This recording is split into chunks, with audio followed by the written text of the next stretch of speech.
Olá pessoal, como vão vocês? Hoje, em vez de uma aula normal, eu estou postando, como prometido, a correção do nosso simulado da Uniaf que nós fizemos há umas 2 semanas atrás.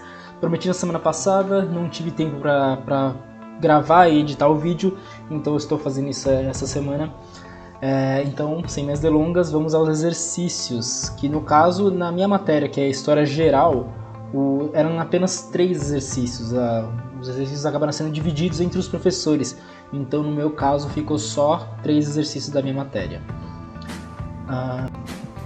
Começando pelo nosso primeiro exercício, a gente colocou 2 exercícios criados pelos professores e um deles era diretamente vindo do Enem. Então esse primeiro exercício foi um que eu bolei. A pergunta é a seguinte: o que os governantes romanos pretendiam com a política do pão e circo? Relembrando aquela videoaula a respeito de Roma Antiga, a política do pão e circo é aquela ideia dos imperadores de você dar comida e dar espetáculos para as pessoas esquecessem de seus problemas e para que as pessoas vissem na imagem do imperador alguém que cuidava de seu povo. Então essa ideia, você dá comida, ou seja, você dá o pão, você dá grãos, dá trigo para a população não morrer de fome. Então você dá esse pão e você dá espetáculos, você dá um circo. Por isso que essa política de pão e circo.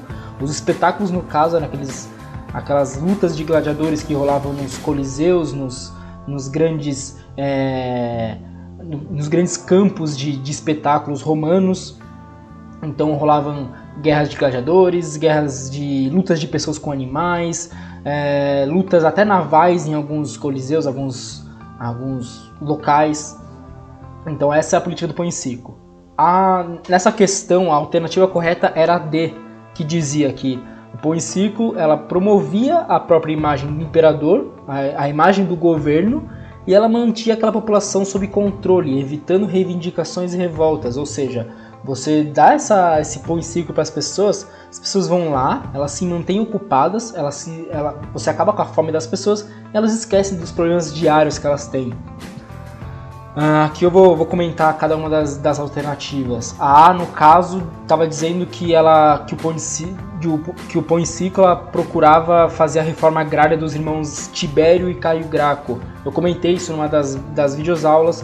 Não era o caso. Existiu mesmo a reforma agrária dos 2 irmãos, a tentativa de uma reforma agrária, ela acabou não rolando e por conta disso várias grandes revoltas serviços começaram a acontecer em Roma, mas o pão e circo ela não tinha envolvimento com essa reforma agrária.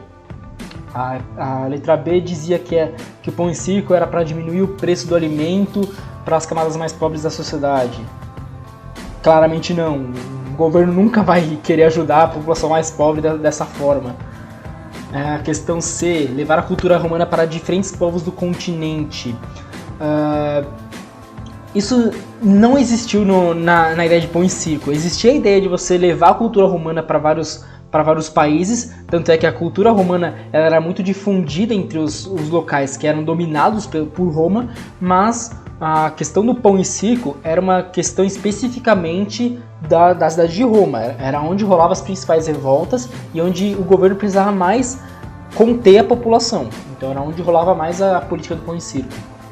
A última questão diz que o pão e circo servia para aumentar o poder monetário e político através de uma rede de apostas. A rede de apostas até existia, mas o foco do pão e circo não era exatamente isso, de você aumentar o poder monetário. Político talvez, o monetário não tinha essa ideia, tanto é que eles não vendiam ingressos para os grandes espetáculos. Então essa é a questão 1. Bom, a questão 2 vem direto do Enem. A questão é a seguinte: tem um texto que foi escrito pelo Adalberón de Laun, que é um espanhol. Ele escreveu um texto a respeito da Idade Média, e o texto é o seguinte: a casa de Deus, que acreditam ser una, está, portanto, dividida em 3. Uns oram, uns combatem e outros, enfim, trabalham. Essas 3 partes que coexistem não suportam ser separadas. Os serviços prestados por uma são a condição das obras de outras 2. Cada uma por vez encarrega-se de aliviar o conjunto. Assim, a lei pode triunfar e o mundo gozar da paz.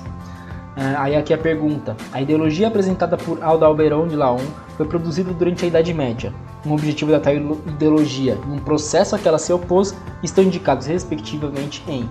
Bom, lembrando essa parte da matéria, eu também comentei durante uma das videoaulas da Idade Média, acho que é uma das primeiras videoaulas onde eu comento sobre o feudalismo e comento sobre como era formada a sociedade. A sociedade era dividida em três. Existiam os nobres, que eram quem tinha o dinheiro para poder comprar os armamentos e quem poderia ir para as guerras. Então, a parte dos nobres era a parte que, até ele diz aqui, era quem combatia.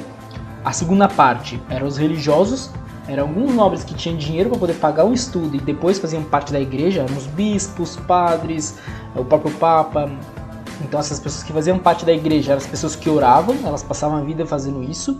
E por fim tinha os camponeses, as pessoas mais pobres, a maioria da sociedade, que era quem trabalhava. Então a sociedade ela estava bem dividida no objetivo de cada um. E aqui ele diz que esse tipo de sociedade era porque Deus quis, ele dava um motivo religioso para esse tipo de sociedade.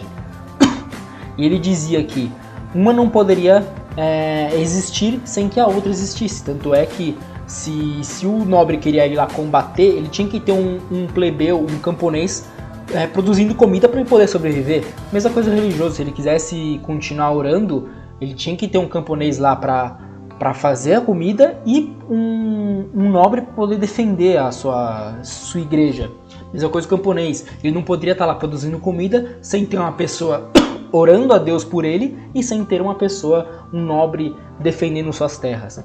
Então essa é a forma que o Adalberon ele via como uma forma de você dizer que aquela forma de sociedade era a forma certa de existir.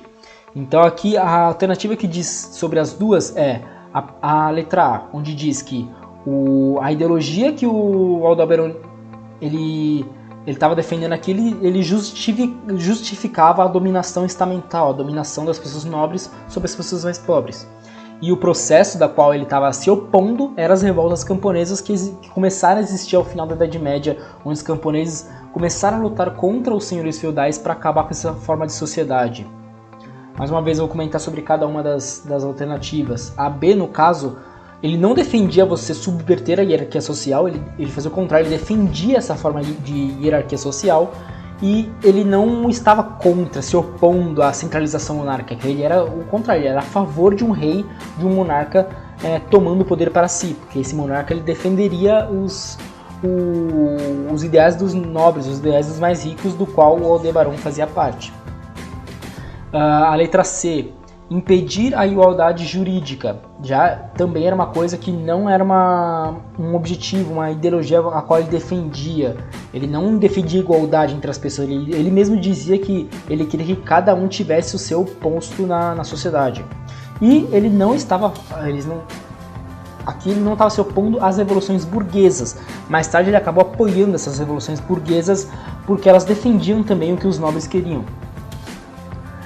A letra D, controlar a exploração econômica. Aí podemos dizer que sim, ele defendia essa exploração econômica dos mais ricos sobre os mais pobres. Só que ele não era contra a unificação monetária, ele era a favor de uma nacionalização, de uma unificação da moeda. Tanto é que nenhum desses pontos aqui é falado aqui no texto. A última questão, a letra D, ele diz que defende a ordem de vida, o que é a ordem divina, o que é uma verdade, só que ele não está contra a reforma católica, uma reforma dentro da própria igreja. E mais uma vez, nenhum desses dois pontos está sendo falado nesse texto. Continuando, a última questão, a questão 3. Entende-se por Estado Nacional absolutista. Relembro a matéria. Também teve uma videoaula apenas sobre isso. O Estado Nacional absolutista é um Estado Nacional, um país com leis próprias, com dinheiro próprio, com cultura própria, com língua própria. É um Estado Nacional, um país onde os poderes são absolutistas, ou seja, existe um rei, existe um monarca que tem todos os poderes para si, é um poder absoluto. Ou seja, ele tem poderes legislativos, ele tem o poder de criar as leis, ele tem o poder executivo, ele tem o poder de executar as leis, ele tem o poder judiciário, que é o cara que vai julgar as pessoas, é o rei que também que faz. E por fim ele também tem o poder religioso, ele é um deus dentro da terra, ele é um deus que está governando aquele país, ele é nomeado por Deus. Então aqui o que se entende para o Estado Nacional absolutista é a letra E, que ela diz que é uma forma de governo que preza pelo poder absoluto do monarca, é o que eu comentei, ele tem todos os poderes dentro de um país, e surgiu para atender às demandas tanto da antiga nobreza quanto da nova burguesia mercantil. Foi essa época que começou a surgir os Estados Nacionais absolutistas, é o fim da Idade Média, e logo depois a Revolução Comercial, que faz com que surja uma nova burguesia mercantil, um novo grupo de pessoas ricas. Então existia os nobres da antiguidade, a nova burguesia, e os dois tinham os ideais atendidos por esse monarca, por esse rei que tinha os poderes absolutos para poder dar privilégios para ambas as partes. Aqui na letra A concordância entre governo e povo baseada em uma legislação justa. Não. Tanto é que o governo absolutista ele dava mais privilégios às pessoas mais ricas da sociedade. A segundo, uma forma de governo baseada nos ideais do fascismo ultranacionalista. Não, fascismo ultranacionalista só veio a surgir lá para o século XIX, século XX. Que é a parte do nazismo, do fascismo italiano, do fascismo espanhol. Então ele só veio surgir alguns séculos depois. E não tinha nada a ver com o Estado Nacional absolutista. A letra C, uma forma de governo autossustentável que se isola economicamente através da legislação mercantilista. Como eu disse, o Estado Nacional Absolutista ele apoia a burguesia e apoia o capitalismo. Então não era uma forma de governo que se autossustentava e muito menos que se isolava economicamente. Era uma forma de governo que dependia economicamente de uma colônia, de um comércio com outro país. A letra D, uma forma de governo mais conhecida como república, onde o monarca elege governadores. Nada a ver. República não tem nada a ver com um Estado Nacional absolutista, uma monarquia absolutista, e mesmo nas monarquias parlamentares, por exemplo, o monarca não elege os governadores. Os governadores, numa república, os governadores, os deputados, os ministros, eles são eleitos pelo povo. Não tem nada a ver uma coisa com a outra, Então aqui a letra E. Então, para fechar, aqui está o gabarito. São a número 1, a letra D, número 2, letra A, número 3, letra E. Peço para que vocês deixem alguns comentários ao final desse vídeo, para eu saber como é que vocês foram. Vão me avisando quanto vocês tiraram, pelo menos na parte de história, para eu ter uma ideia para saber se vocês estão indo bem na matéria, se vocês estão tendo algumas dúvidas em algumas coisas específicas. Enfim, qualquer coisa estarei à disposição para dúvidas. Até semana que vem.